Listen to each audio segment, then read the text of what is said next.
Swear to God. I'll keep it under 15 minutes, I promise. Monsters are universal. Cultures all over the world have witches, werewolves, and vampires. And I know a lot of bloggers out there would use this as evidence of their existence. That would not be the claim I'm arguing tonight. Instead, I think it's important that we take a more anthropological approach into why humans believe in such things. The Greeks found mammoth skulls and, not knowing what they were, incorrectly identified them as cyclopses. See, a lot of monsters, as discussed in the talk before, do have real origins and do have a lot to do with how humans evolve. I believe a lot of monster origins come from misunderstanding, exaggeration, and imagination. Now, I would love to break down werewolves, witches, and vampires in every single culture, but as Sam's requested, I can't take weeks on this speech. So instead, I'm going to focus primarily on the cultures that influence our views the most. It's also very important to note that witches, vampires, and werewolves are very separate creatures in our society. Through a lot of history and a lot of folklore, that's not the case at all. In fact, they were more similar than different. But tonight, I'll focus on the differences and the cultures that influence our modern society. So first off, we have witches. We have been believing in people that practice prohibited magic for a very long time. If we're actually looking at the evolutionary reasons behind this, though, it's probably a form of forced cooperation. By having a villain, by having someone the village can unite against, that common enemy adds unification among the people. At the same time, giving justification to eliminate outsiders and the outcast. Now, this could have also been a form of assimilation, causing non-mainstream religions to look evil and occult. It's also important to note that witchcraft actually happens more often in impoverished areas and might be a result of poverty and hard times of using witches as scapegoats. Now, witch confessions, both the accusers and the accused added a lot to the folklore of witches. An example of a justification which accusers would have used in the day is a devil's mark. What's a devil's mark, you might ask? This could be a scar, this could be a mole or a wart, or any sort of skin blemish. Good thing no one has any of those, right? Oh wait, everyone has some of those. But this was a way for the accusers to be able to accuse absolutely anyone. But it wasn't just the accusers, the accused made a lot of lore too. When they were tortured, they would say anything to make the torture stop. This is an example of imagination, even if the imaginary wild tales they were telling were just told purely to stop personal suffering.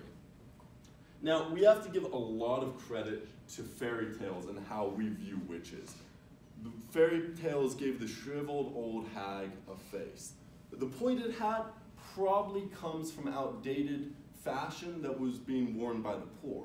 If this is the case, the witch hat represents poverty a lot more than it actually represents evil.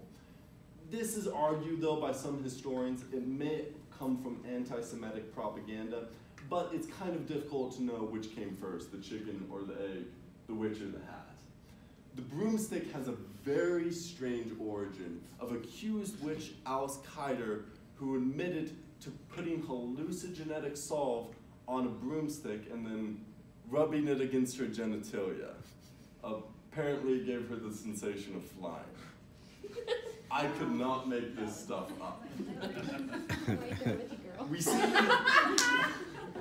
see the witch, the hag, the hat all come together in The Wizard of Oz when America got its iconic witch, the Wicked Witch of the West. This is also the first time that we see green skin. Moving on to werewolves. Werewolves are often explained with diseases such as hypertrichosis, which causes massive hair growth. But this disease only affects 1 out of 1 billion people, so I'm highly skeptical that this incredibly rare disease caused such a wide phenomenon. A lot of historians have also dabbled with the possibility of werewolves being caused by hallucinogenics, either accidentally or voluntarily consumed. And while this is absolutely possible, it was probably more of a contributing factor than the origin for the entire myth. So what's the origin? Honestly, the correct answer is probably the most simple, and that's werewolves were caused by serial killers and animal attacks. This is an example of humans using exaggeration. They would see this awful horror, not be able to explain it, and would use supernatural to extend the truth a little bit to make what they were seeing a little more believable. A perfect example of this is peasant Jacques Grains, who killed 4 children. He admitted later on to doing this in the guise of a wolf. Though the fact that he admitted to this under forced interrogation makes me a little skeptical of his canine transformation. The beast of Gauze Vendôme in France, who killed 210 people, was probably just a wolf, or more likely multiple wolves. The beast was eventually killed by Jean Castel, who killed it with a silver bolt, killing the beast but forever changing the folklore. Werewolves have been associated with the full moon for centuries. While a lot of people will credit the lunar effect to lunacy and insanity, there isn't a lot of biological reason to this, and there's probably not.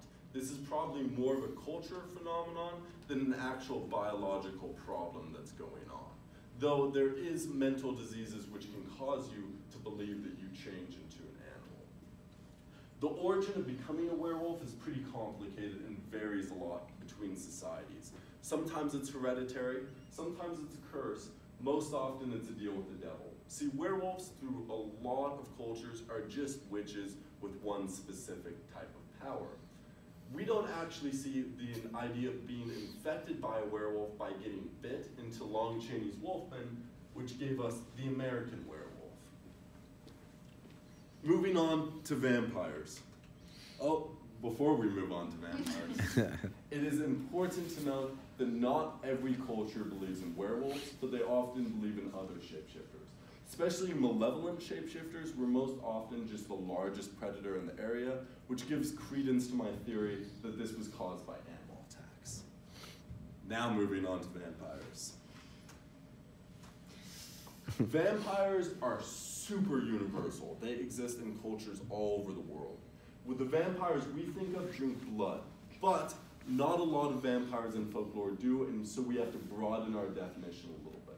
Sometimes vampires drink energy, or sexual energy, or milk, or semen, or sweat, or even age. We see a lot of different vampires doing a lot of different things, but the thing they all have in common is they all feed on the living. Now, the reason for vampires, the most obvious explanation is a misunderstanding about how the body decomposes. When a person dies, their body will bloat, and the natural gases causing the bloating will actually cause blood to pool from the mouth. Peasants would uncover family members and be horrified to find them, well, looking like bloated leeches. Interestingly enough, if you stake a bloated corpse, as is being shown in the picture, the escaping gases will actually cause shrieking noises, as if the corpse is screaming. Now, it's also important that we don't overlook the connection between diseases and vampires. Vampire mythology usually works with the vampire killing someone and then working its way through the rest of the family and then eventually the community, just like how a disease would work. A lot of tuberculosis cases were indirectly identified as vampires, but that's probably not what's going on. A lot of historians have also considered the possibility of rabies being the origin of the vampire curse. Rabies in humans causes violence and a sensitivity to light and smell. This would explain why peasants would smear garlic on their doors as a form of protection, as well as the idea of the vampire curse starting with a bite. Now, just like werewolves, vampires could have also been caused by serial killers, and in this case, warlords.